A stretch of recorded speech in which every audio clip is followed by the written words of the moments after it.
kid you not, this is like the 6th time I've tried to film this. I just filmed like a whole section and then went to make more space on the memory card and deleted what I'd already filmed.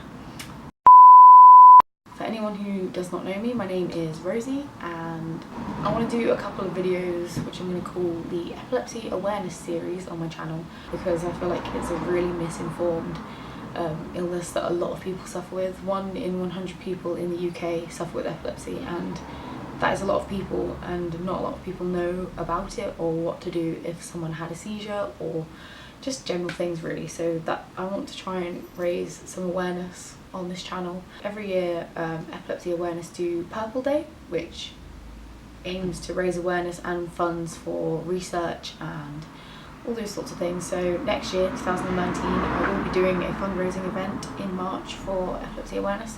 I haven't quite decided what that fundraising event is going to be yet. I'm being sent a fundraising pack in the post, so over the next few weeks I'll try and organise something, and then I'll let you guys know what I'll be doing and how you can help. All the information I'm getting for these videos is from epilepsy.org.uk.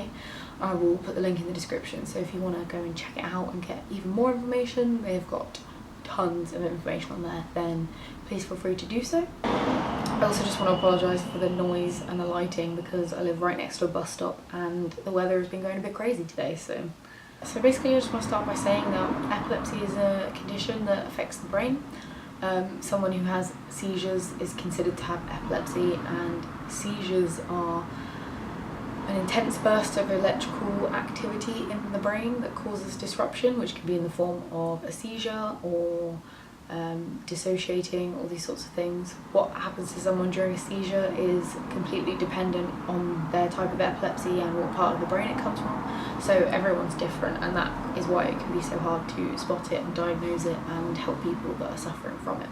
Epilepsy is actually one of the most common neurological conditions that people suffer with worldwide, and with how common it is, not a lot of people know much about it. I was really misinformed when I was diagnosed. I knew nothing. I wasn't even aware that it was a thing. I basically just want to start this series by telling my story and what I went through with epilepsy. So when I was 12, it was around Christmas time I think, I started to get really weird kind of feelings where I'd feel really dizzy and just kind of out of it, and I'd have to sit down because they were so intense and kind of painful in a way as well.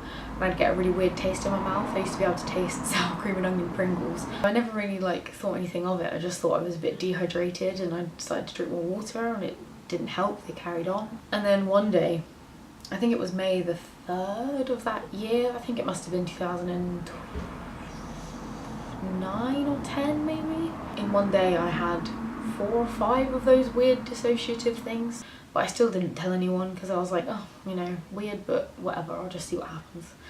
And then I remember I was sitting at home and my sister turned her laptop round to show me something, and that is the last thing I can remember.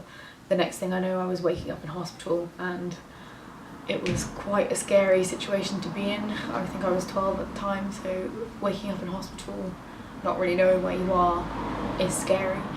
I ended up being in hospital for about a week, I think it was. They did multiple tests. I had EEG tests where they stick little things on your head and measure your brain activity. I had to do one of those whilst I was awake, and they gave me sleeping tablets so that I had to do them whilst I was asleep as well. I had an MRI scan. I specifically remember bringing a McFly CD in so that they could let me listen to McFly whilst I had it, but it was broken, so I had to listen to Beyonce instead. They let me out of hospital, but they diagnosed me with epilepsy. The type of epilepsy I had was called frontal lobe epilepsy, which is, I think, the 2nd most common type of epilepsy that there is. One of my saddest memories of the whole epilepsy situation was, I remember I'd been off school for a week, obviously to be in hospital, and I went to school and we had to do a maths test of all the things we'd learnt in the past week, and I obviously hadn't learnt anything, so I did the test and I struggled through it. And I remember the next lesson I went in and we got given the results back, and I'd obviously failed it so hard. And the teacher just looked at me and he was like, it's okay, like, you haven't been here, we'll catch you up. And I just remember, I can remember where I was in that place, just tears in my eyes, and I just felt really hot and really sad because I felt so behind, and it had only been a week, but I was just struggling so hard catching up what I'd missed. And I think because epilepsy is so common in children, that happens quite a lot. Once they diagnosed me, they obviously put me on medication straight away. I was on Tegretol, I think it was. I can't even remember now. I had to take that 2 or 3 times a day, but that came with really horrible side effects. Like, it was really easy for me to gain weight, and I used to sweat all the time as well for no reason. I didn't know anyone else that had epilepsy. I just felt quite alone from it. And I think that a lot of the fundraising events that Epilepsy Awareness do is for coffee mornings, where you go and meet people in similar situations and you can talk to them and share your stories. And I think I really would have benefited from having that when I was younger, because I just felt so alone all the time, like not being able to talk to anyone that understood how I felt and what I was going through. Before I left for uni, they decided that I had grown out of epilepsy and I was cleared to stop taking my medication, which was a really scary experience. I think I've finally become comfortable with the fact that I have grown out of it, but there are still days where things happen that will really scare me into, you know, wondering if the epilepsy will ever come back. And I think recently I've been really thinking about how lucky I am in comparison to other people that suffer with epilepsy far worse than mine. There are some people that will have epilepsy for life and they're too scared to leave their house just in case something happens, and I just think I really want to be able to do anything I can to help those people.